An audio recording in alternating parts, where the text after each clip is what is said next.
আজকে সকাল থেকে বাবু পিছে লাগছে, মানে বারান্দায় বসবে। তো বারান্দায় যখন একটু বসবই তো গাছগুলো একটু ঠিক করে ফেলে এগুলো সব মরা মরা ডালগুলো কেটে দিলাম। আসসালামু আলাইকুম, কেমন আছেন সবাই? আশা করি সবাই খুব ভালো আছেন। সে তো চিপসের জন্য সকাল থেকে বেশ বায়না, তো তার জন্য তো আমি চিপস আগের থেকেই বানায় রাখছিলাম। এগুলো আলুটা সুন্দর করে কেটে ধুয়ে লবণ দিয়ে কষটা ছাড়াই যতটুকু রোদ উঠছিল ততটুকু রোদেই ঘরে বসেই কিন্তু ফ্যানের বাতাসে এগুলো শুকায় নিয়েছিলাম। কিন্তু আমার ছেলে তো চালাক, মানে এক দুইবার তো খাবে, তারপরে তো আর খাবে না। পরে শুকানোর পর দেখলাম কিছুটা কালো হয়ে গেছে। তারপর যতগুলো ছিল ততগুলোই ওকে সুন্দর করে একটু ভেজে ভেজে দিলাম। কিন্তু একটাই সমস্যা, যে তেল থাকে, বাচ্চাদের তত তেল দেওয়া যায় না। আর ওর খাবার তো আমি সবসময় একটু অল্প তেল দিই, ঘিটাই বেশি ব্যবহার করি। তারপর যাই হোক, এইগুলো ভেঙে চুরে তো শেষ করবে, ও তো আর এত খাবে না, কারণ চিপস যতবার কিনে আসো ভেঙেই সব নষ্ট করে। ট্রাই করে দেখলাম বানাই যে ও খায় কিনা, কিন্তু ওই যে দুই একটা মুখে দেবে আর দিয়ে আমি একটু অভিনয় করছিলাম এতে নিয়ে এসে, কিন্তু না, কোনো লাভ হলো না।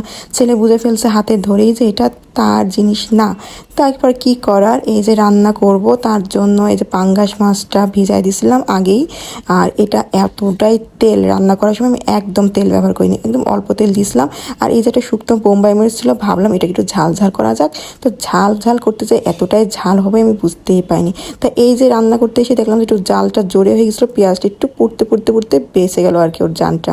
এই পাঙ্গাস মাছের কিন্তু একটা গল্প আছে। সেদিনকে যখন পাঙ্গাস মাছ নিয়ে আসছিল, তো আমার বুয়া দেখছে, বুয়া দেখে আমাকে বলতেছে যে এই পাঙ্গাস মাছ তো আমি খাই না, এগুলো গরিবরা খায়। আমি তার কথাটা শুনে না একদম হা হয়ে গেছি।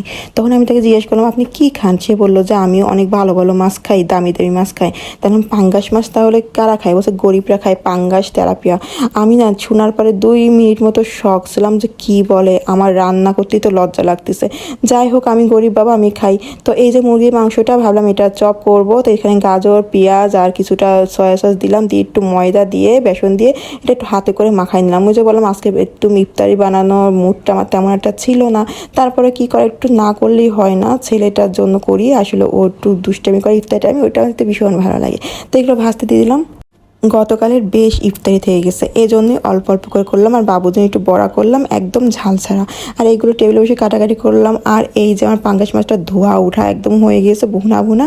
বোম্বাই মরিচের জন্য কিন্তু বেশ ঝাল হয়েছে। আর এই যে বাসি বড়াগুলো ছিল, এগুলো দিয়ে ভাবলাম যে কী করা যায়, একটু হাতে মাখানো খুব সুন্দর করে একদম মাখাই, যেমন আগে বাসাতে মা মাখায় খাওয়াতো, বেশ ওভাবে করে মাখানোর জন্য লেগে গেলাম। ছেলে দুষ্টামি করতেছে ইফতারের টাইমে, তার দুষ্টামিটা আরও বেড়ে যায়। তো এখানে একদম সালাদ মতো সব কিছু কেটে নিলাম, যতটুকু আছে আর কি, হাতে করে হালকা করে মাখায় একদম ইফতারের সময় বসে পড়ছি। যেহেতু মেন টার্গেট হচ্ছে আমাদের ভাত খাওয়া, তারপর একটু ইফতারের সময় নিয়ে বসলাম, ভালো লাগে আর কি। তো আমার বাবুটা এই যে ইফতারের পরে মাশাআল্লাহ সে জায়নামাজ খুঁজতে লেগে গেছে, মানে সে নামাজ পড়বে, মানে আজান দিলেই সে নামাজ পড়তে চায় মাশাআল্লাহ। তো এখানে মুরগিটা রান্না করব, তার জন্য ভিজে রাখছিলাম, কিন্তু এটা ইফতারের পরে বসাবো ভাবছি। তারপর বসাই দিলাম, কি করব তাড়াতাড়ি করে।